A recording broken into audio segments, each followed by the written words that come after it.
Welcome to the Revenue Builders Podcast, a weekly show featuring B2B sales leaders and executives. Hosted by five-time CRO John McMahon and Force Management co-founder John Kaplan, the show goes behind the scenes with the people who have been there, done that, and seen the results. If you enjoy our content, please subscribe, rate, and review the show to help us reach more people. Revenue Builders is brought to you by Force Management. We help companies improve sales performance, executing the growth strategy at the point of sale. Find us at forcemanagement.com. Enjoy today's episode. Hello and welcome to another episode of Revenue Builders. I'm John Kaplan, and I'm joined with my great friend, five-time CRO, and author of the best-selling book, The Qualified Sales Leader, John McMahon. Johnny, how are you? Cap, I am. I'm super excited about our special guest today. Such an incredible person. So I'm jacked up. Yeah, me too, brother. I'd love to introduce the audience to Emmanuel Manny Ohonme. And Manny's achieved national and international recognition as a philanthropist, businessman, an author. He's the founder and president of Samaritan's Feet International, founder and president of Barefoot Legacies Group, acclaimed author of Soul Purpose, and sought after inspiring speaker and storyteller. Manny was born in Lagos, Nigeria. When he was 9 years old, his life was changed by a pair of shoes, and I can't wait for everybody in the audience to hear this incredible story. So how he came to the United States, received a basketball scholarship, went on to an incredible career in logistics. And again, Manny's going to share that story with us. But he built a very successful personal and business life in the United States. But the power of purpose began to pound in his heart. And amazingly, in 2003, Manny and his wife, Tracy, walked away from corporate America and founded Samaritan's Feet International, a nonprofit 501c3 organization, which we're going to talk a lot about, with the purpose of sharing hope with those in need by washing their feet, giving them a new pair of shoes, and helping them to achieve helping them to believe that dreams can come true. He's been a guest speaker and presented inspirational messages around the world. He's spoken before presidents of countries, governors of states, CEOs of corporations, mega churches, religious and educational conferences, as well as professional athletic associations. I was fortunate enough to meet Manny back in 2003. Just as he began his abrupt transition from corporate America, and I consider him a very, very dear friend ever since. Johnny, I'm really excited today to introduce you and our listeners to my dear friend, Manny Ohonme. Hey, Manny, I'm honored to have you join us. And, you're a selfless leader, and the world would definitely be a better place if there were a lot more Mannys around. So thanks for joining us. Well, thanks, Johnny. Thank you, man. Kathy, it's good to have you two on this line, man. The smile, the joy, just all that you guys represent just embodies the power of what it truly means to be a revenue builder. I'm excited. That's awesome.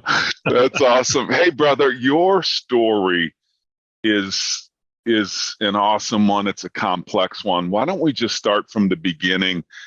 Take us to Nigeria. It's a story you've told probably thousands of times, but I'd love to ground our listeners into where it all began, and because I think it provides a great baseline for really who you are. So would you mind kind of taking us back to Lagos?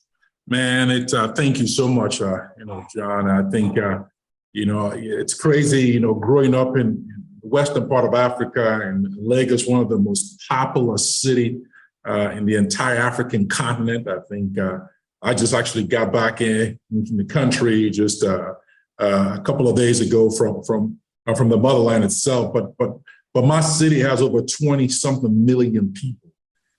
In that city, to put it in context, you've got this densely populated people that lives, some of them on stilts, some of them like this slumdog millionaire type style habitation, and some of them in this upper high class high rises. But I grew up on the other part of the neighborhood.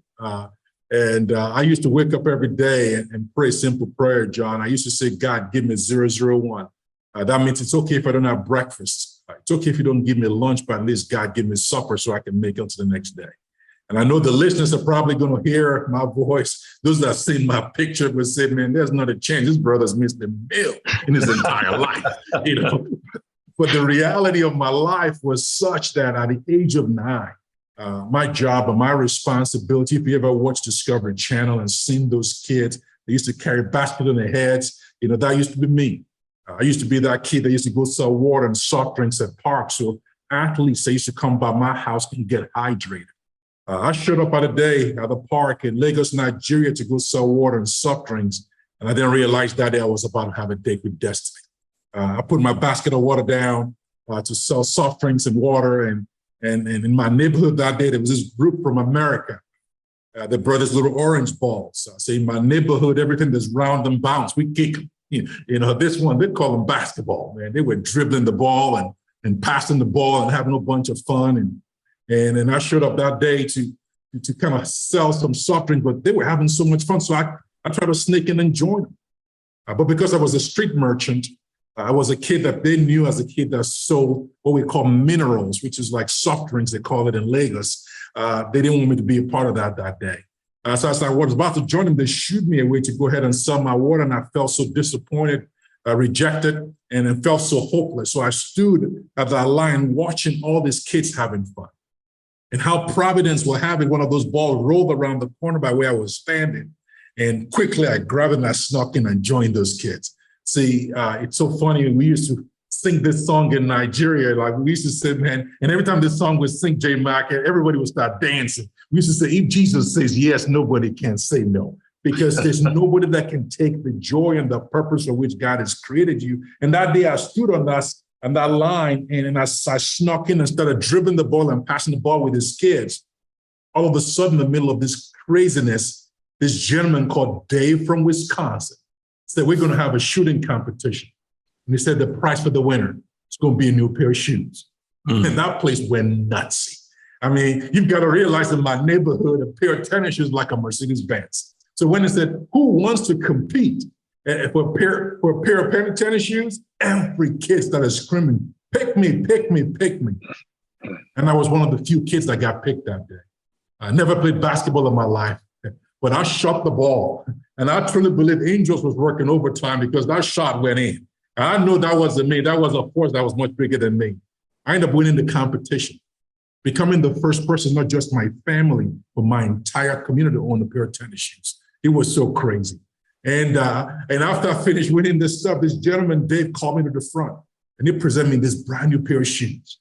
And you could have seen the smile on my face, you know, just expanded about the size of Texas, man. I was so elated. And as I gave me the pair of shoes, I was about to take off, and this guy grabbed me by my shoulder. And he said, son, just because all you see around you is poverty doesn't mean the God of the universe has forgotten about you. He said, keep dreaming and keep dreaming big. After I finished speaking, I took off. I ran so fast, I forgot my basket of soft drinks and water until I showed up at home. And Mama looked at me and said, son, where's my water? I said, Mama, check out my shoes. And then she was so happy for me. About 2-3 minutes later, he said, son, you better go bring my water back. Listen, now you better have a day with Jesus. And after she said that, actually, I took off, started running. I said, God, that basket better be there. Else tonight, I'm about to have a date with God himself. You know, I got there, thank goodness the stuff was there. I brought the stuff back home. But that became a defining moment in my life because I became not just a person, my first person in my family, but my entire community to own a pair of tennis shoes. So basketball became my escape because my home life was somewhat difficult because when you live with somebody that has addictive personality, that struggle with alcohol and struggle with a bunch of other things, it's the person that is closest to them as the one that they hurt the most. So all I ever heard from my father in those days when my father would get drunk and high, he would beat up on me and call me a bunch of mean and evil stuff. And it's so amazing. My mom was one of the greatest role models in my life. And every time he would say all this mean and evil stuff, my mom would come behind him and put her hands on my head. And she would say in the name that's above every other name, man, whatever mean and evil stuff that this man says to my son will never come to pass. Because my God has promised me that my son could do all things through him who gives him strength. And sometimes I'll go to my mom and say, Mom, why do we then have to live so poor? Why do we have to live like this? And my mom was such a woman filled with wisdom. And she'll say to me, son, I want to come over here. And she'll point to this little window by my house. And she said, son, I want to look outside and tell me what you see. And then I'll look outside. I said, Mom, I see trees. And she said, no, son, I want you to look much higher and tell me what you see. And I'll look outside. I said, Mama, I ramble. I said, Mama, I see birds. This son, you're not looking high enough. Look much higher and tell me what you see. And I said, Mama, I see the stars. I see the clouds. And did you ever wonder why God created the sky so high? She always asked me. And I say, I don't know, Mama. And she'll say, so poor boys like you can dream real high. He said, never make an excuse for life. Just because today may be a crappy day doesn't mean tomorrow ain't going to be a great day. But as long as my God is on the throne, you can do all things through him who gives you strength. So I started believing the stuff my mama said. I started playing basketball and started getting better at it. And then one day at the end, actually, through my middle school, my high school, and I finally, after my junior year, I got the chance to go approach my coach. And I said, Coach, man, I've been working hard. I've been playing basketball, man. I think one day I'd like to go to America to go play basketball. And then he looked at me and he laughed. He said, Manny, he didn't call me Manny. He actually called me my Nigerian name. He said, talk. He said, fast enough, big enough, good enough. He was one of the greatest encouragers I've ever met. He said, what makes you think you can get a scholarship in America? I said, I just believe that I can do this. I've been working so hard. He said, man, you got some balls. You got to realize coming from the guy like this, he was a coach of Hakeem Olajuwon. I'm this 6'4" guy. And you got to realize most of the people that his coach is about 6'10", 6'11", 7-footer. And he said, man, I just don't know if this is going to work for you. So I said, that's okay. All I need is just a shot. He said, the fact that you even came and approached me about this request means, at least I have to give you an opportunity. So I don't think everybody is going to actually give you a scholarship, but I'm willing to try. So he gave me some names of schools. So I wrote some letters.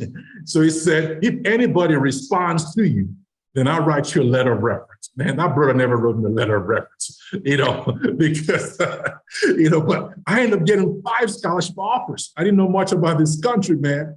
And, but it was pretty amazing. So I said, well, I'll do what every Nigerian kid will do. I put all those letters on my table. And I said, I'll pick the school with the best looking brochure. Guess what school I picked, John? This is one of my favorite parts of your story, brother. Yeah. Tell the audience where you picked. It's crazy. You won't believe where I picked. I picked the University of North Dakota in Lake Region, man. I said, holy smokes, until I showed up in North Dakota. I said, I've done something wrong to God. African people should not live in North Dakota. But it was so crazy. It was one of the best decisions of my life. But it's crazy for me to get there. It was such a tough situation because I got the scholarship. I responded to them and they said, yeah, we want you to come. And all the travel documents came and everything. And I went to the embassy. They rejected my visa application. Man, I said, this guy is about to end my life. My biggest opportunity, my biggest moment, and flushed down the toilet. And it's so crazy. I went back home, and as I walked into my house, my mom looked at me. She said, what's wrong? And she said, man, my visa application was rejected. She said, man, he said, nobody rejects my son's application. She didn't know nobody. This poor lady knows nobody. But she said, we're going to pray, and we pray. And she said, I have this cousin that works for the military. I'm just going to go ahead and talk to him. Crazy. We showed up there, John.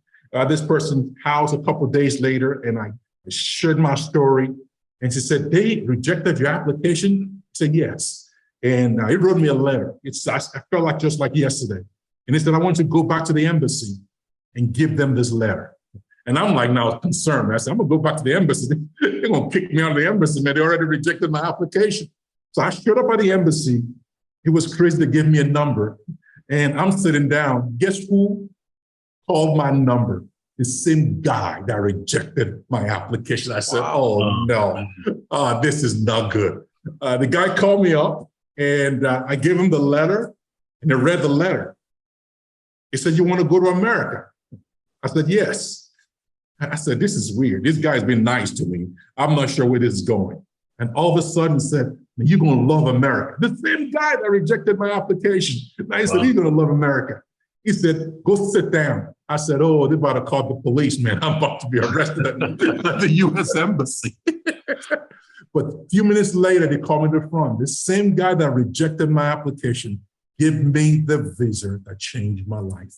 And I got the visa. I went home. I walked all the way from that embassy all the way home. This is like about 3-hour walk, man. I'm not taking a bus. I'm going to enjoy this moment. I walked all the way to my house. I showed up at home. Mama looked up, I smiled on my face. She said, oh, they gave you the visa. But that's where the stuff began. Because now I've got to purchase the ticket. Now I've got to, the ticket's only $700 something. But that $700 something to my parents was like $7 million. Yeah. They sold everything they had. They couldn't even purchase the ticket. We borrowed everything we can. We couldn't even come up with $300. And it was so crazy. I said, man, February came, March came, April came, May came, June came. July, August came. The school thought this guy's not coming. Crazy stuff. And September came. One of my cousins or somebody that my family knew was able to help, and they were able to raise enough money to purchase the ticket. Finally, the day came. I got the chance to fly to America with my little two bags that had nothing in there, my nice linen outfit and jacket. I was ready to go to North Dakota until I landed in North Dakota. I realized, in what month is this? What month is this? This is like end of September, beginning of October. In Dakota. Oh, keep going. In your linen clothes. Keep going. Getting a little nippy there. Yeah. Well, but before I even get to North Dakota, it was so crazy because I still remember there was an airline that used to be in business those days called Alitalia. I don't know if you remember that. That airline. They bought the flight for me. I was on Alitalia. I flew from Lagos to Rome to Chicago here, right? I showed up in Chicago here. Before I got to Chicago here, here's the funny part. Everybody was eating on the plane. But because I had never flown before, I was the first member of my family to get on the plane. I didn't know. I thought everybody was paying for the food. So I'm like, man, I ain't spending no money. I'm going to America. I only got about $2. So I'm like sitting there watching people eat. And they asked me, they said, what do you want to eat? I said, oh, no, I'm fine, because I thought I was going to have to pay for it until I showed up in Chicago and landed in Chicago. And there was an airline that was still in business then called Northwest Airline. And, the lady, she said, where are you going, son? I said, I'm going to this place in North Dakota. I showed up the address. She said, you still got a long ways to go. She said, what do you mean long ways? I've been traveling for 2 days. She said, man, you got two options. You say, you either buy a flight from here to Grand Forks, North Dakota, and that's going to cost you $180. I just about died. $180. See, I thought the $200 and something, $300 this traveler's check I got was going to last me for 2 years. You know what I'm saying? $180. I said, oh, no. He said, well, you got a second chance. He said, you can take Greyhound. But he said, I won't put my enemy on Greyhound. I said, I ain't taking that. Whatever that is, I'm not getting on that bus. And so I said, well, go ahead and buy the ticket. So I bought the ticket, flew to Grand Forks, landed in Grand Forks, North Dakota. And I learned one of my first lessons in America, John. He said, call ahead. I didn't call nobody. Nobody knew I was coming. I showed up in North Dakota. I called my coach's number. Nobody responded. I called and called and called. Nobody picked up the phone. I ended up, remember that movie about with Tom Hanks that slept at the airport? Yeah. That was me. I slept at Grand Forks Airport until the next morning. I went to the guy, the security guy, said, I'm going to this school, man. He said, man, it's 90 miles. I said, 90 miles? What is 90 miles, man? I know about kilometers. He said, what is 90 miles? I said, man, that's a long ways. He said, well, you got to take something to get there. I said, what is that? He said, Greyhound. I said, oh, no. The lady in Chicago that told me about Greyhound, man, I ain't getting on no Greyhound bus. That's the only chance it got here in this neck of the woods. I said, Greyhound? He said, yes. I said, okay, I bought the ticket. John, 90 miles took us almost 7 hours. They stopped at every single port on town to deliver. I don't know what they were delivering, but all I know is I finally got to Devil's Lake, North Dakota. I got out of the bus and I asked the guy, I said, this is where I'm going. He said, it's about 2 miles down the road. I said, I just thought it was 2 kilometers. He said, that's not bad. I can walk 2 kilometers. Dude, it was early winter. I was wearing a linen jacket. I got up and started walking. I'm shivering, man. I said, oh, I'm going to die. I'm like walking. All of a sudden, this gentleman pulled over next to me. They were coming from church on that Sunday. They looked at me. They said, this brother's not from around here. And said, are you Emmanuel? And that freaked me out. I said, how do you know who I am? He said, well, they wrote an article about you in May, but you never showed up. And nobody thought you were coming. But when I saw this little African guy walking down the street, this got to be Manny because nobody in North Dakota looked like this. He gave me a ride to my campus. Nobody was there. Everybody was gone for the weekend. And, he said, do you want to go home with me? I said, absolutely. And so he brought me home to feed me. And the wife, they set up this table was pretty amazing. I've never seen this much food in my life, man. And but here's the funny thing, J. Mac, I didn't know how to eat this food, man. I'm from Africa. My first meal in America, it was like Thanksgiving feast. And they had this mashed potatoes, they have this gravy, they have this turkey, and they have all this stuff. So they have bread. And so I looked at it and said, I know bread, I know that. And then I saw stuffing. I didn't know what stuffing is. Guess what I did, John? I cut the bun up. I put some of the stuffing in the bun. I started eating like a sandwich. And this kid looked at me, tapped his mom on the shoulder, and said, Mommy, this guy's weird. He's eating a stuffing sandwich, man. It was the craziest. You've come a long way since then, my friend. I know you know all those foods really well now. Oh, dude, you look at me now, man. I haven't missed a meal ever since that day. But this family, Manny, became really, really instrumental in your life, and you're still close with the family today, right?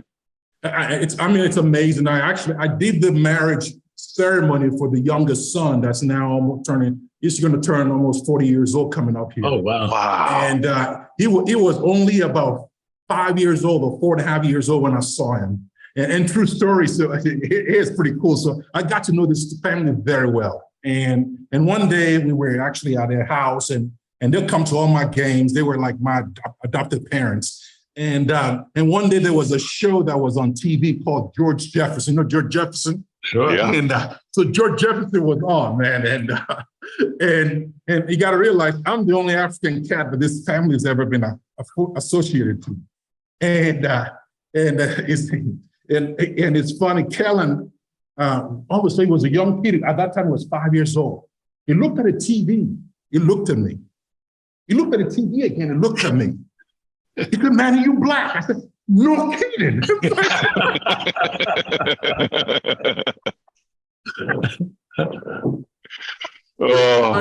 I shared that story at his wedding. That place just went nuts. It was such a revelation for Kellen that day that this is who this guy is. He never saw me as that.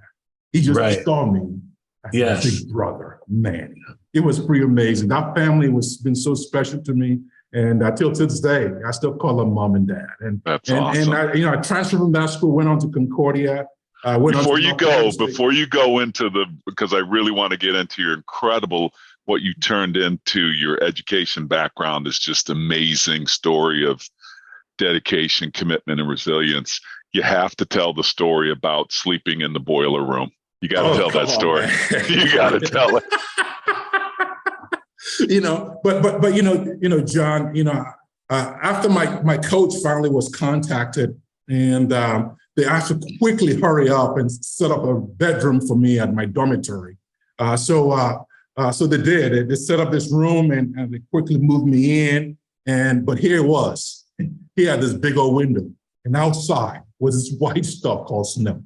And every time I saw it, my knee would buckle. I've never seen snow in my life, and I'm freezing. So I said to my coach, I said, man, coach, I can't stay in this room. I said, I can't keep looking at the snow. She said, what do you mean? I said, I just can't. I said, I've walked in the hallway and there's a room in the middle of that stuff. It's like a little boiler room. It has no windows. And I said, I think I can convert that to my bedroom. So they walked me over there. They looked. I said, no, you can't do that. This is like a boiler room. You can't. It's like no. I said, no, trust me. I want this. And so they finally got them convinced. They put these 2 double beds in there. They put it together. It was like a king size bed, man. First bed I ever slept on, man. It's like I've died, gone to heaven. And I cranked up the temperature to about 84, 85 degrees in that room. So my coach finally came to visit me.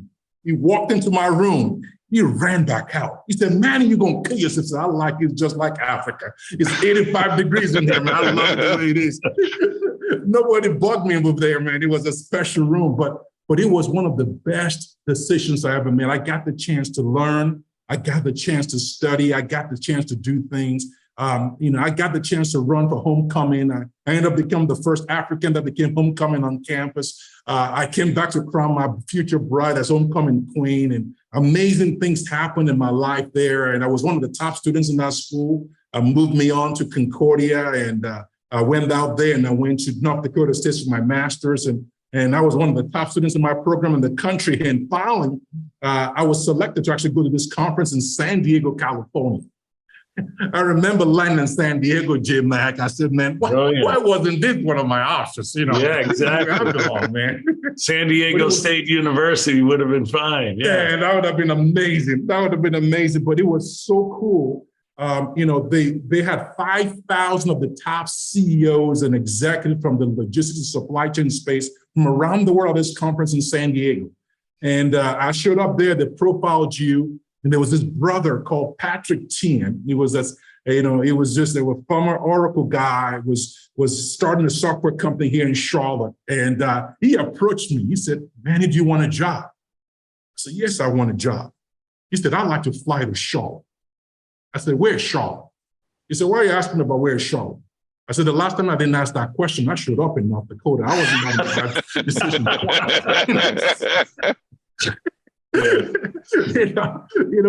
But it became one of the best decisions I made because he flew me to Charlotte about a few weeks later. I remember flying into Charlotte Douglas Airport, Kaplan, and it was 75 degrees in Charlotte, North Carolina. At this time, I was living in Fargo, North Dakota. And guess what temperature it was when I left Fargo? It was 40 below zero. Oh. They offered me the job on the spot. So the guy said, are you going to take the job? I said, well, I don't make any kind of major decisions like this without, at least deliberating and talking to my wife about it. I was winking on the inside because I picked up a landline on the outside of that office. I called my bride, Tracy. I said, babes, I know you and I pray about a lot of stuff, but this one, we just going to move and trust God to work out the details. You know what I'm saying? On the temperature alone. Now, Manny, you skipped over your commitment to education. Like, you got access to education and you just killed it. Like, you how many degrees did you get? I've got 3 associates. I've got about 2 bachelors. I've got a couple master's degrees, and I've got 2 honorary PhD degrees now. And but all that stuff really, to me, was a function of just a quest and pursuit, because I thought, honestly, that I was going to go run the UN food program because I knew what it was like to be hungry. So when I was finishing my undergrad, the president of my university, actually, I still remember her, because I was taking 28 credit hours, and I was taking 25, 26 credit hours. They actually signed my special slip for them to be able to allow me to. But I did very well in them. And I told them I want to go get an international relations, an international business degree. And there was a school at that time, kind of like the Harvard of the Midwest there, called Concordia College in Minnesota. And it was one of the top. They only accept less than 3,000 total number of students at that school, less than 3,000. There was like people from Norway, Finland, from around the world that came to this school. And they gave me a scholarship, full ride. I went there, and I finished there. I went on to North Dakota State to go get my master's. I got my master's in applied economics and ag economics. And then also my emphasis was on supply chain, because I thought I wanted to understand the intricacies of what it takes to make food, market and price food, logistically transport food, so I can actually see maybe I can help eradicate hunger in our world. Never in my wildest dream thinking that God was going to use what was my misery not having shoes into a ministry that will help impact millions of people around the world. It's so crazy what happened. So through that process, right, joined this software company that was in supply chain space. I thought, well, this would be another like a little tool in my tool belt to learn about the technology aspect of what it takes to efficiently and logistically transport things around the world. But it turned out to be a pretty amazing thing. Like I came in as a product manager, excelled really well. Got this group of investment group out of New York, actually California at that time, actually came in and brought a couple of the companies together, and the company changed a little bit from what we were used to. So I ended up leaving after a few years, when I joined my buddy down in New York that was starting this new product line that they wanted to come to launch. At that time, they were actually trying to sell to this company that was actually selling books at that time called Amazon. So they wanted us to create this landed cost engine for them. And the deal didn't somewhat go through, but they used me to come in to help them build this new product line out. We ended up selling this stuff at that time to U.S. Postal Service as part of this landed cost engine, and being able to actually, when you people try to purchase something during the boom of the internet, you can actually commit, know what transportation options you have, figure out who the denied parties were, and figure out a way to price that stuff right at a click of a button. So pretty amazing stuff. I didn't realize at that time we were at the cusp of something pretty amazing. And fast forward, I was living in Charlotte, flying back and forth to New York, and my wife said, I'm not moving to New York. So I came back and joined another software company here in Charlotte. And, but it's crazy, through all my quest and my pursuit of my career, my father got really sick. And, because I always tell people every time I speak, see, in life, God always allows us to make our choices, but seldom will he ever allow us to pick our consequences. My father's choice to abuse alcohol caught up to him, and it was diagnosed cirrhosis of the liver. And through that process, my father actually ended up dying. And but it was one of the best things that happened to my father, because 2 weeks before he passed away, he came to know Christ as his Savior, which was another great, amazing story. But I ended up going back to Nigeria to bury my dad. I showed up in Nigeria, J-Mac. I forgot how poor I really was. It was so bad I couldn't even use the bathroom in my own house. I had to go across the street to the park where I used to go sell water and soft drinks. And as I came out, that's when I saw those children with no shoes. And then I learned that over 300 million kids wake up in Africa each day with no shoes on their feet. And further research showed me through the World Health Organization that over 1 billion were infected with salt-transmitted parasites and infections, because many of them didn't have shoes. I said, man, somebody ought to do something about this. Be careful when you see somebody, because every time you point a finger, there's another one pointing right back at you. At that time, I didn't realize that somebody was going to be me. Eventually, I came back to America. I told my wife about what I saw. I said, what if we can start going back to Nigeria and all over the world and start providing shoes for kids, but not just give them shoes, but humble ourselves and wash their feet and look at those kids in the eye and ask them what their dreams are and remind them that there's a purpose for their existence. They've been created to dream big dreams. And I didn't know how that was going to come about. But fast forward a few years later, it's so crazy. I joined this company in Charlotte called Elogix. It was in the supply chain space. At that time, they brought me in to kind of run their product group and run their sales and run their marketing team. And this venture firm out of New York just dumped a bunch of money on us, and they looked at all of us who were all 30-year-olds, and they looked at us and said, man, you guys need some adult supervision. You know what I'm saying? We're not about to let you guys have all these millions of dollars with nobody else to provide some oversight. So they brought this, I call them gray hair those days. We used to joke around. These guys were the guys that provide us seasoned advice, he said. And so they brought this guy in, and I had this new guy who was my new president and this new boss of mine that I had to kind of report to. And so we were looking at actually acquiring a company in Dallas, Texas. So we actually flew down to Dallas to go do due diligence on this company that had this order management software product suite that we were trying to evaluate to attach to our overall product portfolio. We showed up in Dallas the night before our meeting, and this guy said, hey, what do you want to do? We got some time. I said, well, let's go get some tickets. Maybe we can go watch Vince Carter play against the Dallas Mavericks. At that time, Vince Carter was playing for New Jersey.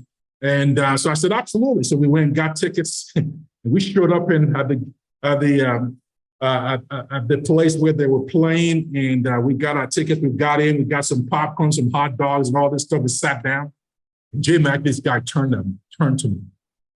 And he said, Manny, if money wasn't an issue, how would you change the world?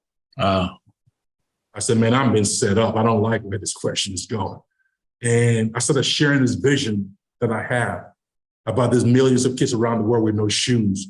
I have this passion to go wash their feet and provide them shoes and inspire them to dream big dreams. And 20-something minutes, almost 30 minutes of this conversation, this guy stopped me. He said, why are you here? And when your boss asks you why you're here, you try to change the subject pretty quick. Yeah. And I'm tired of saying, man, this game better start. All of a sudden, the buzzer heads and the game started. I said, thank God, I don't have to talk to this guy about this stuff anymore. I didn't realize this guy filed that conversation in his mind that day. Fast forward a few days later, actually a few weeks later, my wife went with this group of ladies to this conference in Greensboro, North Carolina. And she didn't know except one. There was about 5 other ladies and her, 6 of them went to this conference. And I believe I actually shared this stuff with you before, John.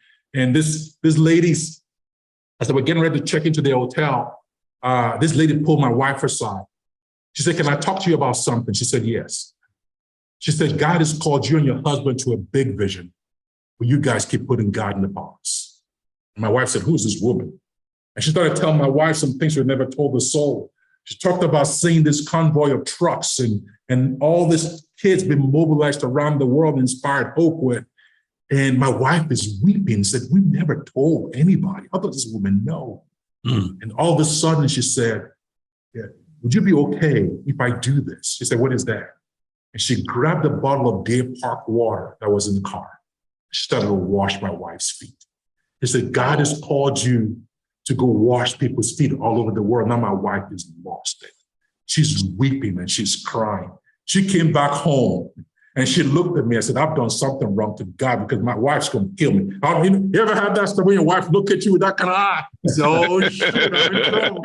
Not good. I looked at her. She said, what? I said, what's going on? She said, honey, we've been disobedient. I said, what's wrong? And she told me what she said. I said, oh my God. And all I could think about is I've got to get my wife's mind off of this stuff ASAP. Because, man, I'm comfortable, man. I know this, the commitment to go do this is going to cost me something. And so I said, well, the best thing to do is I need to invite my wife to Getaway. So that way I can go to wine and dine her. So I said, I'm going to take her to Charleston, South Carolina. Because I know when she gets to Charleston, she forgets about everything. I'm going to do my thing, man, just try and get her all excited. And so I got her to Charleston a few days later. And I said, man, maybe this lady will forget all about it. We're just going to have a great romantic time. And right before we went to dinner, guess what happened? She said, honey, what is it going to take for you to leave your job? I said, woman, leave me alone, man. I thought we were going to come here. We're going to have a great romantic time.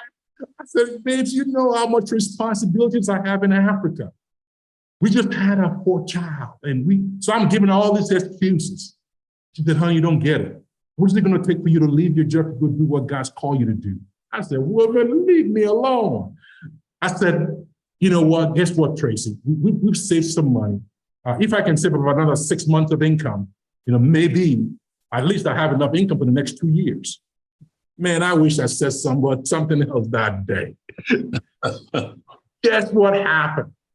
Monday, this was Saturday. Monday, I went back to the office, did my calls, all our sales guys, all our alliance partners, everybody from across the country. And then all of a sudden, I walked into my new boss's office. I said, hey, Jay, do you want to go grab a bite to eat? And he said, Manny, come in. And he shut the door. Jay never shuts the door when he talks to me. And I said, I don't like this conversation. I just don't like this environment. And he said, Manny, I have to talk to you about something. I said, what is that? I said, I'm going to cut to the chase. He said, the president of the VC guys, installed as our new president wants your job. He's got his buddy that he wants to bring in to take over all the product and all the sales and all this stuff. And I know you can probably move into this services role and lead implementation. But I remember the conversation you and I had in Dallas. He said, what if I can help you start that mission? I said, what the heck are you talking about? He said, I can give you this amount of money. It was exactly the 6 months I told Tracy on Saturday. Wow. I said, oh, snap. I said, this was not what I was thinking. Now I'm mad, right? And he started saying, Manny, I'm a Christian. I said, don't tell me you're a Christian, man, because if you're a Christian, you ain't going to take my job. I called that day my Black Monday. I didn't realize that was going to be the best day of my life. Mm-hmm. I walked out of that office, stormed out of there, mad as could be. I didn't even go into my office, and I picked up the phone. And I called my bride. I said, babes, I think God answered this prayer a little too fast. She said, what do you mean? She said, I think I lost my job today. Now she's like, what do you mean you think you lost your job? And she started hearing me kind of cry on the phone. He said, honey, come home. I know you're scared right now, but to him, God calls. He always equipped.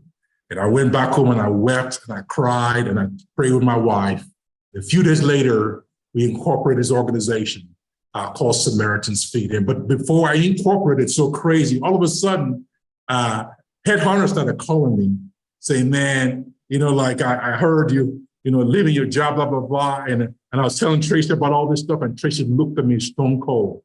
He said, honey, if you entertain any of those opportunities, you'll be completely disobedient to God. And it's crazy. Thank God for Tracy, man.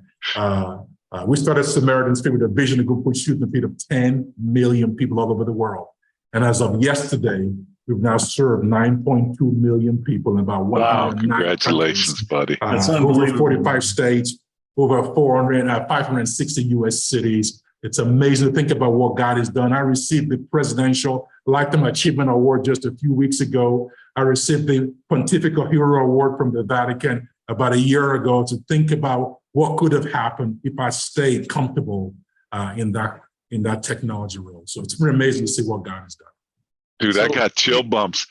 Yeah. Johnny Mac, I know you've been disobedient. You need to make a list, buddy, on what you've been disobedient over. I need to listen to his story. I should have been doing something else. But Manny, educate our audience a little. Like over 1.5, what I've read, 1.5 billion people in the world are infected with diseases that are transmitted through contaminated soil. So can you discuss a little bit about and educate the audience, like how that occurs and what types of diseases are transmitted?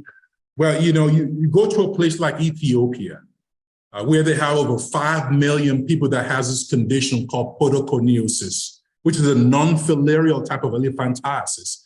Over 1 million of those people are actually children.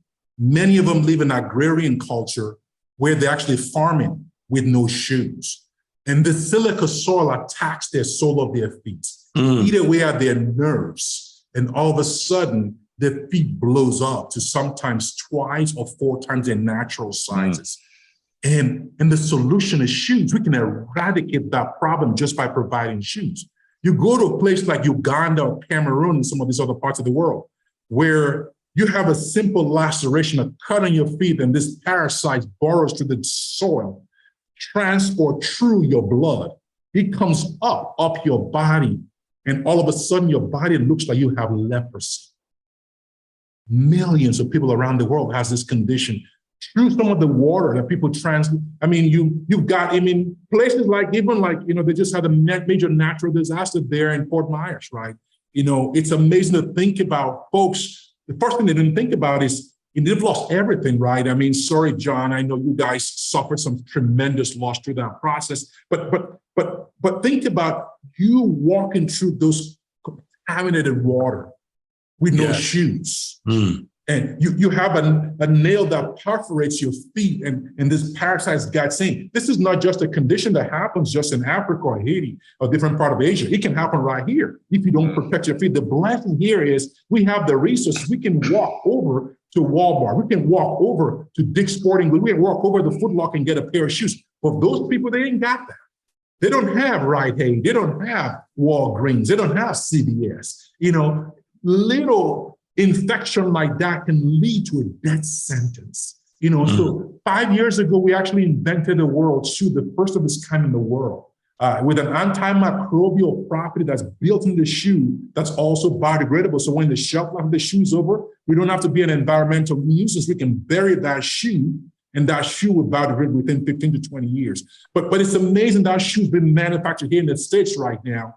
where we can actually use this as a disease preventing mechanism, prophylactic to help prevent foodborne disease. And I'm here to tell you, actually, as of last month, we just secured one of the first funding to establish our first manufacturing facility for that stuff in West Africa. So we can not only provide shoes for people in need, we can actually create jobs so people can work at this factory, manufacture the shoes, use that to go work with people in the indigenous communities, and kids can go to school, because without shoes, they can't go to school. Without shoes, we can't prevent their life from this disease. So it's pretty amazing what we're trying to do to help people. Yeah. So Manny, you ought to educate the audience that this is how you used a lot of your supply chain expertise that you studied to develop your own world shoe. And maybe you walk people through, like, what did you do before? How did you shoe people before you developed your own world shoe? Absolutely. I mean, we had individual people that can actually support us. You know, for $25, you can provide a brand new pair of athletic shoes to a child in need anywhere in the United States. You know, so think about Title I school students. Many of them don't have shoes. You know, many of them have never had a brand new pair of shoes, you know, because grandparents are raising some of these kids. They've got to decide, do I buy my medication? Do I buy shoes for my kids to compete in school or or to compete in sports? So part of our mission is that we don't want any child to miss a day of school or to miss a day of play in the playground. So part of what we do, we partner with corporate entities like the Cokes of the world, like, you know, the Republics of the world, like Truist of the world, like Force Managements of the world, that uses their resources, you know, to help sponsor shoes for Title I schools and entire student population. Many of them over 80 to 90, sometimes 100% of the kids are free and reduced lunch. That our teams come into those schools, you know, we work with them. Our volunteers, which are staff members of some of these sponsors, come in and humble themselves to wash these kids' feet, ask those kids their name, ask them what these kids dream, get the chance to encourage and inspire these kids, and also work with some of the top athletes in the world, some of them in the United States, some of them around the world, to be a part of looking at these kids. There are these guys that they put on pedestals, from CEOs to presidents of companies to presidents of countries, humble themselves to wash these people's feet. He said, let the greatest amongst you first be a servant. That's the power of what Samaritan's Feet is all about. Yeah. Now, Manny, I've read that many people probably are thinking that you are shoeing only poverty-stricken young people, but the reality is that what I read is every second of every day, an elderly person falls, many times because of no footwear or poor footwear or changes in foot structure or function or biomechanics, and that you're now starting to shoe like 1.5 billion people that are elderly also, right? Could you talk a little bit about that? Absolutely. We shoe children, we shoe veterans, we shoe seniors. I mean, people don't realize, you know, like, you know, over the next 10 to 15 years, a large population of these baby boomers become senior citizens, right? You know, like, you know, you've got all these guys, you know, like, you know, I'm walking into that group right now pretty soon. I've got to make sure I can have the right balance. You know, 55 and over right now are considered within that group. I remember getting my, you know, my AARP card the other day, man. I said, oh, you know, but it's pretty amazing. We created this fall resistant China shoe that allows seniors to not fall. And we've created a whole new wellness kind of idea around that. We teamed up with Sanford Health to actually come up with that unique model to help us work with our shoe manufacturer to design this shoe. So senior citizens can actually have podiatrists come help examine their feet and put on these shoes on them, the right type of socks and the right type of shoe. Many of them don't even know their sizes. So we work with some of our partners to make sure they have the right type of size they wear so they don't fall. And when they don't fall, because when they fall is one of the leading causes of, you know, injury and sometimes leads to death. So if we can prevent them from falling, then we can keep them alive and keep them well. So we've been doing that. We work with homeless people all across the United States and all across the world. And we have this, you know, disease-fighting shoe, our world should also help prevent disease so we can actually extend people's life so they can go live out their purpose and live out their dreams. What do you need to go faster, Manny? I know you go as fast as you can, but I mean, there's so many people that, you know, need your support and help. So how, for the audience, how can they help you go faster? Well, absolutely. That's a great point. I mean, we need time, people's time. We've got this amazing headquarters here in Charlotte. If you're in Charlotte, you can come visit this amazing facility that we actually just moved into about a little over a year ago. It sits on this 16 acres of amazing transformational experience. It's actually called, SF IMAX, where you can actually step into the reality of people with no shoes. Our future name for that's going to be called our Shoe Imagination. We're hoping to raise about $5 million so we can actually take it to a whole different level. So where you can actually walk into India, you can walk into Africa, you can walk into an inner city, maybe an Indian reservation. Our people live with no shoes, to be able to smell it, feel it, sense it, step into the reality of Procy's world. This lady that's from Uganda that has 5 kids and she can't afford shoes for our kids to go to school, and how Samaritans could step into that world and was able to be able to provide her kids school. But through that process, we're able to actually bring people together to invest and educate those kids and now even help them rebuild their home and give them a new job opportunity. All began from the gift of a pair of shoes. We need people to travel with us overseas to go serve people in need. We need companies to be able to sponsor, Senior Shoes, World Shoe, our Shoes of Hope domestically, our shoe lockers. You can actually help adopt a school and establish a locker at a school where kids, whereby we may not be there at that time, but the teachers, the principals, the guidance counselor, the resource officers, they can see a boy that comes in that's being bullied wearing girls' shoes, wearing shoes that are too small, and they can go into our shoe locker, they bring our Hope tote out with our brand new pair of shoes, brand new pair of socks, brand new pair, a Hope note and a hygiene kit, and put them aside discreetly and don't embarrass the kid and provide that shoes on behalf of Samaritan's Feet and on behalf of the sponsor. For $5,000, you can put a shoe locker on a school and adopt that school. It could be a force management shoe locker. And for a school with 500 students for $25 a pair, you can impact the entire school and come in there and serve those kids. You can impact an entire homeless shelter. You can impact an entire village, which we call our Count to Zero. So you can sponsor a whole gathering at your company, in your neighborhood, in your community to help us raise awareness and raise funds. You can help us, even sponsor the creation. We're looking to put, a micro manufacturing facility right now in Rwanda. We're looking to put one in South Africa. We're looking to put one maybe in Argentina or Guatemala, maybe one in India. $5 million to help us do that. So different people can play as little as providing a pair of shoes to helping us provide an economic development opportunity to be able to manufacture shoes so kids' life can be transformed and changed. Well, so Manny, when you set huge goals, like originally you said, I'm going to shoot 10 million kids. People were like, yeah, sure you are. It's because there's always the naysayers and there's always along the way, there's the unexpected opposition, unexpected hurdles. So can you just talk to our audience a little bit about what you faced, but also for anybody that wants to set huge goals, what type of opposition and hurdles they're going to face? One of the things that I've come to learn is most people are not willing to pay what it'll cost to go after their dream in order to achieve that level of success. I've seen that a lot of time.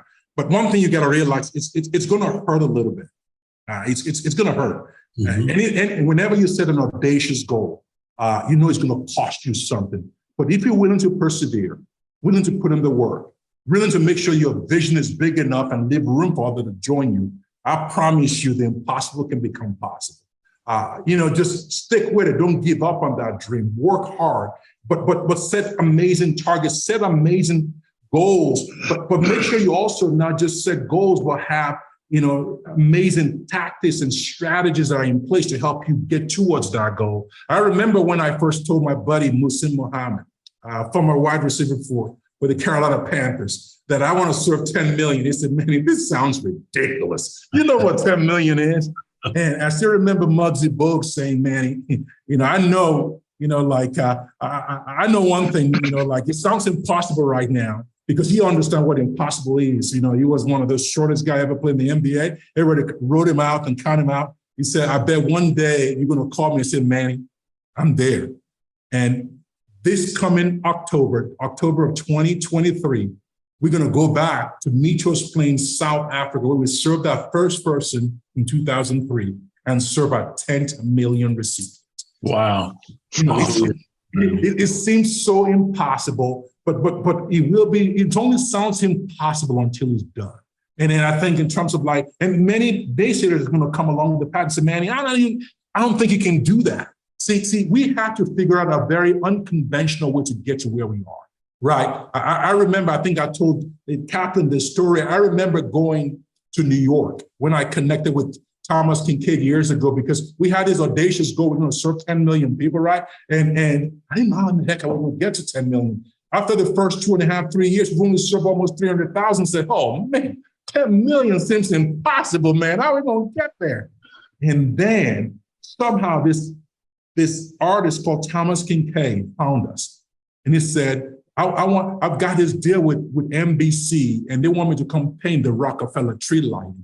But I need a chair to be connected to this cause, right? And so they found us, our marketing team, with this marketing team teamed up. So we went to New York City. It was going to be our big national launch, right? We showed up in New York, and Thomas Kincaid started painting. And in the middle of all this painting, all of a sudden we got a call from NBC who said, we're sorry, we can have you guys on. I said, oh no, this is our big national launch and all that's going on.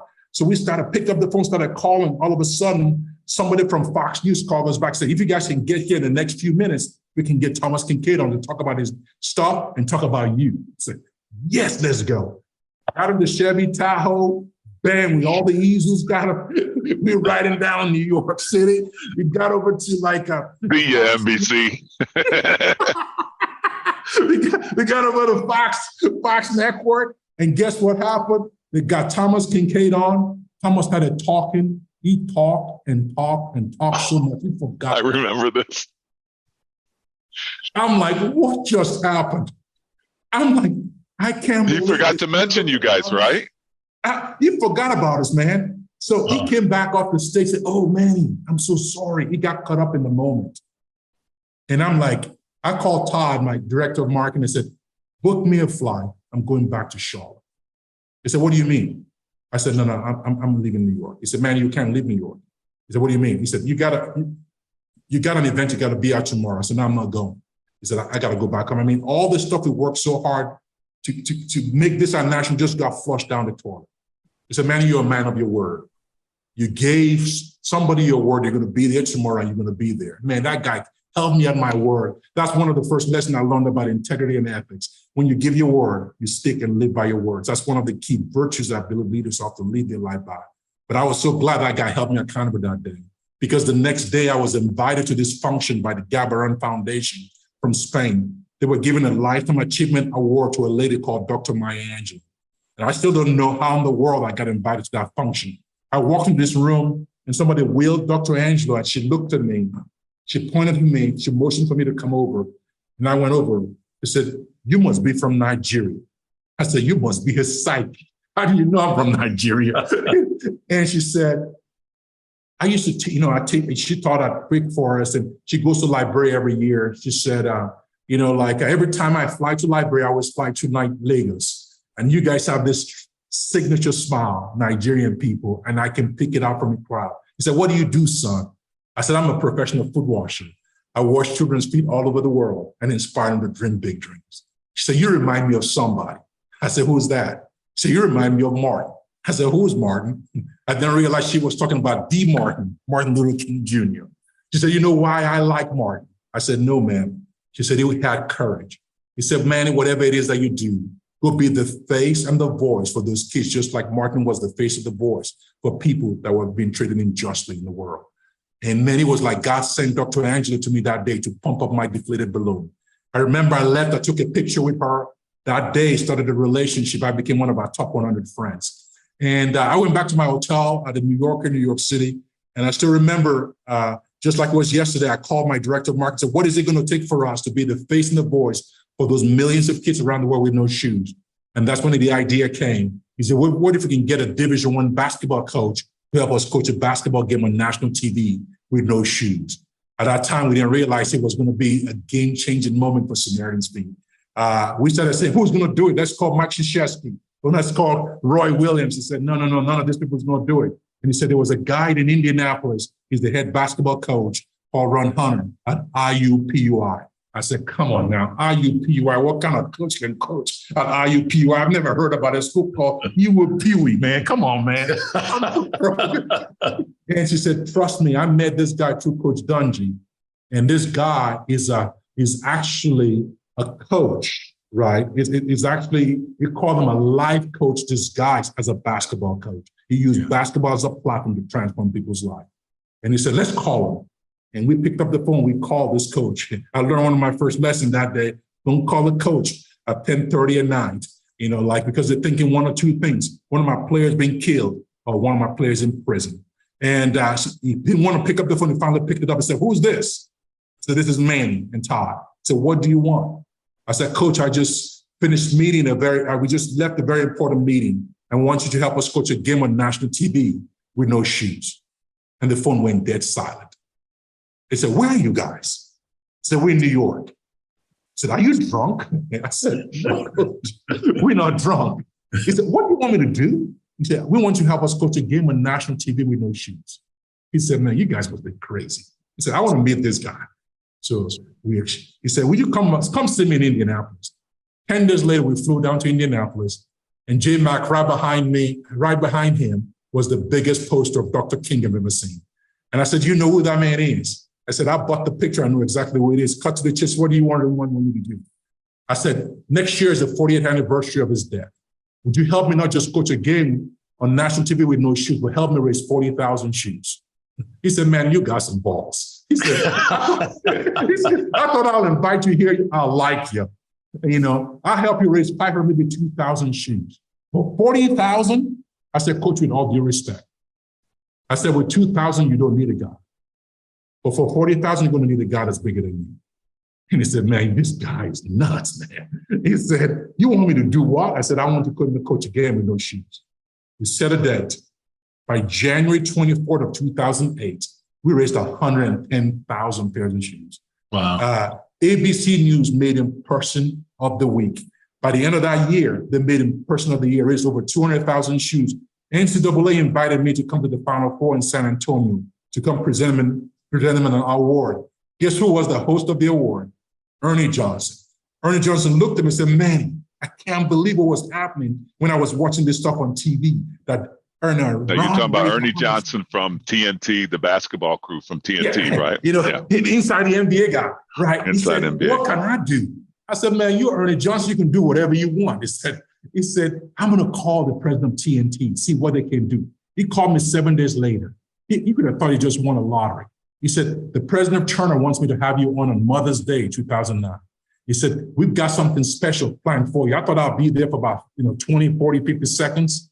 He was post-game, almost 9 minutes of primetime TV. What I forgot to tell you that day, what happened in New York, I was so mad that Thomas Kincaid forgot us. When Coach Hunter coached with no shoes on national TV, 430 media outlets ran that story around the world. I was complaining about one network that I forgot to mention, that God has something much bigger in store for us. Well, Ernie Johnson put me on that show that day. After I finished sharing my story, this guy walked up to me and said, Manny, are you for real?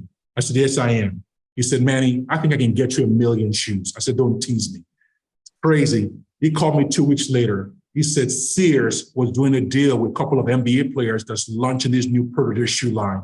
And they've been looking for a charity. Sometimes you just got to show up and be available. And that day, they donated 1.3 million pairs of shoes valued over $34 million.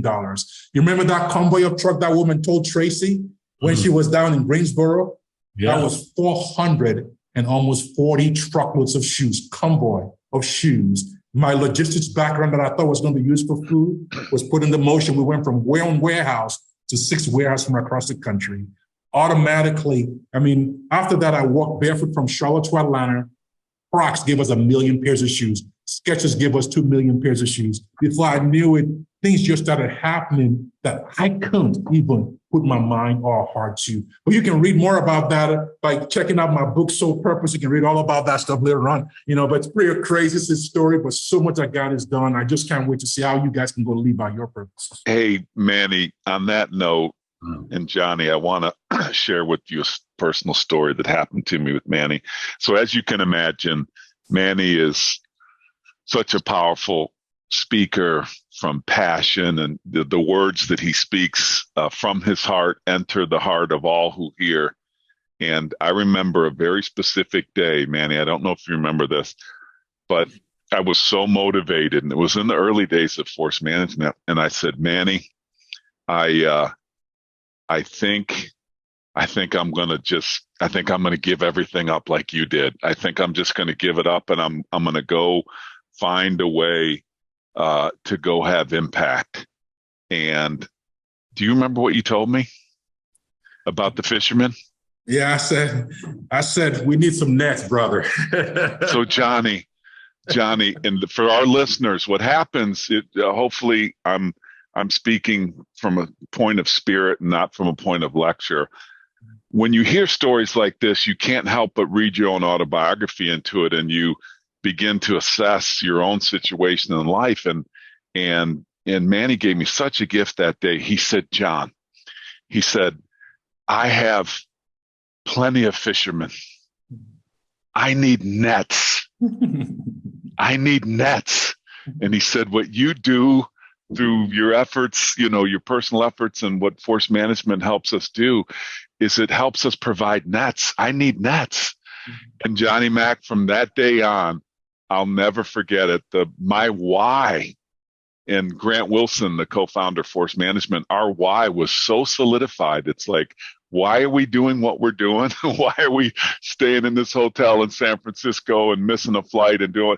Because we were making nets. And so the why became very, very solidified. So if you're listening to this podcast and you're a little bit overwhelmed and you're doing some self-assessment and maybe even some self-loathing like I was, trying to figure out how to have impact, the world needs net providers. And there's a lot of people listening to this show that are in an unbelievable position to have impact by making nets to supply to the fishermen. And so I just wanted to give a little spirit. That was a gift that you gave me, and I've never, ever forgotten it.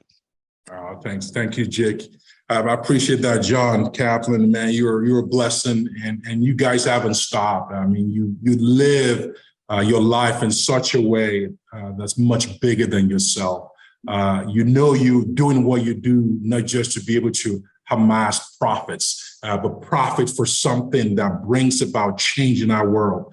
Because when you get the chance to use those gifts and talent that you and people like, J-Mac, do to give, because you don't just give just to give, you give for a higher purpose. You give to allow kids to be able to redeem time and also connect back to their purpose, because people like us goes awaken the hope and the dream in people's heart, because sometimes the situation gets so dear, they forget to dream. Until somebody comes. I was in South Africa last week and sat in front of these young kids living in farms where their fathers are producing grapes to produce wine. And then many of them are so poor, their shoes are so tattered. And I was talking to one of them and said, man, I want to be a doctor, but I just don't see how that's going to happen. I don't even have the proper uniform or shoes to go to school. I said, if uniforms or shoes is the impediment to get you to become a doctor, let's take that option out of the way. Consider that done. And if scholarship is one of these people, I'll find a friend, I'll pay for your school. But keep that dream in front of you. Don't forget to keep dreaming, because the situation gets so bad sometimes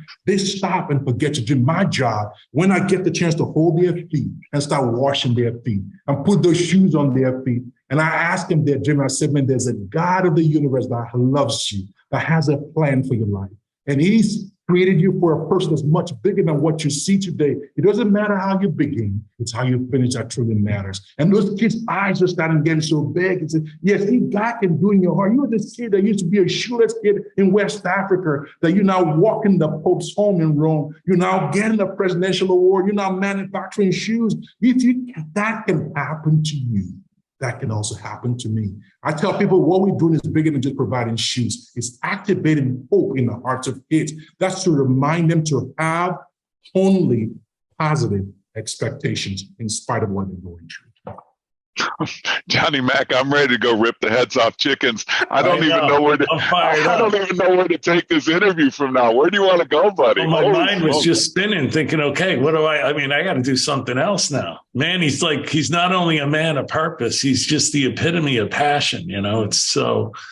He's just an incredible human being, Manny. Like I said in the beginning, the world would be a much better place if there are a lot more Mannys running around. Thank you. That's for sure. Thank you so much. Thank you. Maybe we just do a little rapid fire, have a little fun with Manny. Let's do it.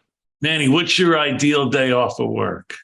Man, I just want to hang out with my family, play some cards, man. Maybe some putt-putt if necessary. What kind of cards you play? Man, I play different kinds of games. There's one that I actually just did when I was in South Africa. It said they call it, it's actually a crazy name, a savior aces. They call it. They didn't want to use a bad word, so it's savior. Save your ass. It's like save your exactly.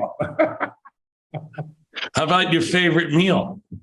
Was that my favorite meal? I think it's African food, man. Every so often I'm a binge on Thai food, but give me some pounded yam, some nice, like African stew, man. You got me some fresh seafood. I'm all in. And then you have a favorite movie, Manny. Oh man, I got a ton of them, but the Black Panther, man, is like taking me to a whole different place. I think we got to go create a whole new Wakanda out in the world. Now, I want to ask you this because I read something about this. You have many quotes, but can you tell me like one of your favorite quotes? I tell people all the time that success is no solo venture, but my greatest quote has always been that service to others emancipates humanity from the dungeon of themselves. Because if you understand the power of service, you understand the essence of true joy. My dear friend, most people don't understand him, but his name is John Calipari. He's the head basketball coach of Kentucky. Huge supporter of mine, dear friend of mine. He always looked at his players in the eye and said, the reason why I love Manny, because he's going to teach you the essence of the power it means to be a servant. Because if you want to truly understand the true essence of joy, learn to be a servant. It's really powerful, Manny. How about your favorite place to visit in the world? Cape Town, South Africa, man. Yeah. Just came back from there, man. I truly believe God used all his extra parts in that country, man. From the mountain to the ocean. I mean, he did it all. He did it all. So beautiful. I love that place. I told you I rode my bike twice across South Africa. It's an amazing place. Yeah, hey, Johnny, I think we ought to talk a little bit about how people can help support Samaritan's Feet. Yeah, Manny, if you wouldn't mind, just I know there's a number of different ways. Like there's a ton of needs. You kind of listed them before, but would you be very specific for the listeners right now? How can they help you? One, you can give financially. $25, put a pair of shoes and charge anywhere in the world. You can sponsor a school. You can sponsor a community. You can sponsor a senior. You can sponsor a village. You can sponsor, a senior center. You can do all that. But you can also engage your corporation. You're an executive of a bank. You have FDIC requirements that ensures that you have to provide financial literacy. That's what we do. We can connect you to this recipient. So after we provide them shoes, you can provide the financial literacy. I just came back from Ghana 3.5 weeks ago, where we actually were providing HPV vaccines using our World Show as an incentive. Maybe you're a healthcare provider. You can team up with us to do that. And you're a pastor, you're a business owner, you're a business leader. You can live gifts. You can actually help us, fund a manufacturing facility somewhere in the world. You can get your team engaged. The greatest gift you can give them is just to create an opportunity for you to be able to get them to serve. Imagine you, the CEO and the chief CRO or whatever it is, washing somebody's feet as part of a team building effort to be able to create this unique moment and this opportunity. You can serve, you can go, and you can give. But follow us at SamaritansFeet.org. Do that today. You can do a sponsor fundraiser for us at your home, at your company, at your place of business. You can do, different things from Finish Line doing, point of sales campaign. You may know a shoe executive that want to provide millions of shoes. There are different ways you can connect us with people. You can network with people for us. You can, just so much way you can help us. But connect with us on LinkedIn, connect with us on Facebook, connect with us on Instagram, connect with us on any of the social platforms. But more importantly, you can share our website, SamaritansFeet.org, with people all across the world. One of the things I think you've just done so well with your education and your business background, you've made it really, really easy. From my opinion, I'm biased, but from my opinion, it is so easy to figure out how to participate with you. And there are so many different avenues to participate. It's like you were thinking about the donor as a customer, and you just made it really, really easy. So all those things that you've listed, they're very, very clear on your website of how you can get involved and what you can do. So SamaritansFeet.org. We'll make sure that we put it in our show notes. We'll make sure that we put the book Sole Purpose. I'm going to let Johnny Mac say goodbye to you at the end here. But Manny, you are not only a dear friend, you're a massive inspiration to me and my family. We've participated in your events. You're the epitome of perseverance, resilience, and my friend, you are the epitome of obedience. And I have a ton of respect and love for you. And thanks for spending time with us today, brother. Man, thanks, Cappy. I appreciate you. I love you. And I know people watching this, many of you guys run different types of conferences. If you're looking for a keynote speaker, let me know. I'll come share a couple of words. I was just going to say that. No doubt. Anyone listening that wants to hear an amazing, selfless leader that's the epitome of passion and understands how to drive purpose for huge teams, for a gigantic mission, would be crazy not to have Manny as a speaker. Manny, you're so inspiring, man. Thank you, man. Thank you. I appreciate it, man. Thank you so much, J Mac. You're a gift. May God strengthen you and bless you guys for all you guys do. Above all, man, remember to keep letting your light shine.